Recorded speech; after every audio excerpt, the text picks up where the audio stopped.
नमस्ते प्यारे विद्यार्थियों। आज के इसी कंटेंट में हम पुनः चर्चा करेंगे सुमित्रानंद पंत की कविता आ धरती कितना देती है के अग्रिम अंश की। यहाँ पर कवि ने सेम की पलियों के खिलने, वृद्धि करने, बढ़ने जैसे दृश्य का वर्णन करते हुए कहा है कि आ इतनी पलियाँ टूटी जाड़ों भर खाई, सुबह शाम घर घर में पकी पड़ोस पास के, जाने अनजाने सब लोगों में बंटवाई। बंधु बांधवों मित्रों अभ्यागत मंगतों ने जी भर दिन रात मोहल्ले भर ने खाई।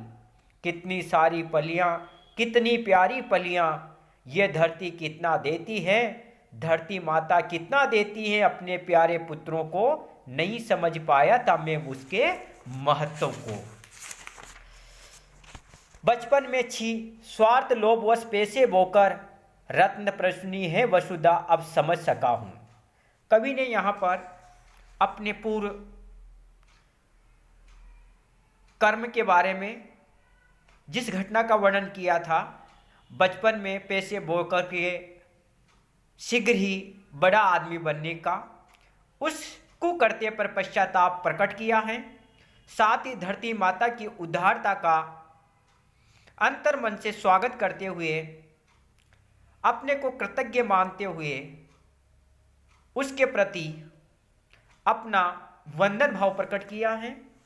कवि कहता है कि सेम की बेल से अत्यधिक पलियाँ लगने लगी थी तथा धरती के उपकार के बारे में उन्होंने सुंदर चित्रण करते हुए कहा कि धरती माता के गर्भ में सेम के बीज ने अंकुरण प्राप्त करके जब बेल का रूप प्राप्त किया तो उस बेल पर असंख्य जो पलियाँ लगी थी, उस पलियों को समाज के सगे संबंधियों के साथ साथ अतिथियों ने, नवागंतुकों ने, आसपास पड़ोस के लोगों ने बड़े ही चाव से उपभोग किया था, उनका उपयोग किया था। कभी उसी घटना का वर्णन करता हुआ कहता है कि आ इतनी पलियाँ टूटी जाड़ों भर खाई। कवि कहता है कि उस सेम की बेल पर इतनी पलियाँ लगी कि सारी सर्दी की ऋतु उन्हें तोड़ते रहे तथा सब्जियां बना बना करके खाते रहे।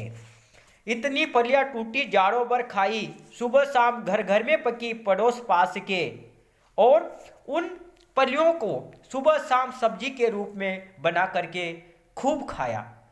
हमने तो खाया ही सही, लेकिन साथ के साथ ही जो पास पड़ोस के लोग थे, जो जाने अनजाने अर्थात जो जानकार थे, जो अनजान थे, सब लोगों में भी उनको बंटवाया गया और सब लोगों ने उन पलियों की सब्जियां बना बना करके बड़े ही चाव से खाई। और यहाँ तक कि पास पड़ोस में ही नहीं, बल्कि जो बेल पर जो पलियां लगी थी वह इतनी अधिक संख्या में थी कि पास पड़ोस को बांटने के बाद भी शेष पलियों को बंधु बांधवों में, मित्रों में, अभ्यागत अर्थात अतिथियों में, मंगतों ने अर्थात मांगने वालों ने जी भर करके दिन रात मोहल्ले भर वालों ने भी खूब खाई, लेकिन वह पलियाँ समाप्त नहीं हुई। कितनी सारी पलियाँ, कितनी प्यारी पलियाँ। कवि कहता है कि वह पलियाँ असंख्य थी, अनगिनत थी और सारी की सारी प्यारी पलियाँ थी, अर्थात मन को अच्छे लगने वाली स्वाद युक्त रसीली पलियाँ थी, जिनको सभी चीर परिचित तथा जानकार अनजान लोगों ने बड़े ही चाव से दिन भर रात भर बना बना करके खाई, लेकिन उनकी अंत स्थिति को प्राप्त नहीं हो पाई, अर्थात वो समाप्त नहीं हुई। तब जाकर के कवि कहता है ये धरती कितना देती है, धरती माता कितना देती है अपने प्यारे पुत्रों को। कवि कहता है कि ये धरती हमें अपना पुत्र समझ करके कितना देती है। इस भाव को नहीं समझ पाया था मैं उसके महत्व को। मैं इस भाव को बचपन में स्वार्थ के वशीभूत होकर के नहीं समझ पाया था, इसीलिए मैंने बचपन में स्वार्थ के वशीभूत होकर के पैसों के बीज बो दिए थे। लेकिन अब समझ में आ रहा है कि वाकई में यह धरती माता अपने प्यारे पुत्रों को फसलों के रूप में, फलों के रूप में, फूलों के रूप में औषधियों के रूप में, खाद्यान्न के रूप में, सब्जियों के रूप में कितना देती हैं, ये अब समझ में आ रहा है। लेकिन मैं इसके धरती माता के इस त्याग को, इस बलिदान को, इस परोपकार को, इस उदारता को बचपन में स्वार्थ के वशीभूत होकर के नहीं समझ पाया था। इसीलिए बचपन में स्वार्थ लोभवश पैसे बोकर मैंने बचपन में धरती माँ के इस महत्व को नहीं समझा था। इसीलिए बचपन में स्वार्थ के वशीभूत होकर के मैंने पैसों के बीज बो दिए थे। लेकिन मेरा वह कार्य कितना घृणित था, ये अब समझ में आ रहा है। रतन प्रश्विनी है वसुधा, अब समझ सका हूँ। कवि कहता है कि अब मैंने समझ लिया है, अब मैं समझ गया हूँ, अब मेरा अज्ञान है वह समाप्त हो गया है कि ये धरती तो रतन प्रश्नी है, अर्थात धरती तो रत्नों को पैदा करने वाली है, ये तो समृद्धि की जननी है। किंतु मेरा दुर्भाग्य था, मेरी अज्ञानता थी, मेरा पागलपन था कि मैं बचपन में धरती माता की उदारता को नहीं समझ पाया था, इसके त्याग को, संतान के प्रति इसके ममत्व को नहीं समझ पाया था। इसीलिए मैंने पैसों के बीज बो दिए थे। लेकिन अब सेम की फलियों के रूप में अब मैं धरती के त्याग, बलिदान, उदारता को समझ पा रहा हूँ। अब मुझे समझ में आ गया है कि वास्तव में यह धरती रत्नों को पैदा करने वाली रत्न प्रस्विनी है।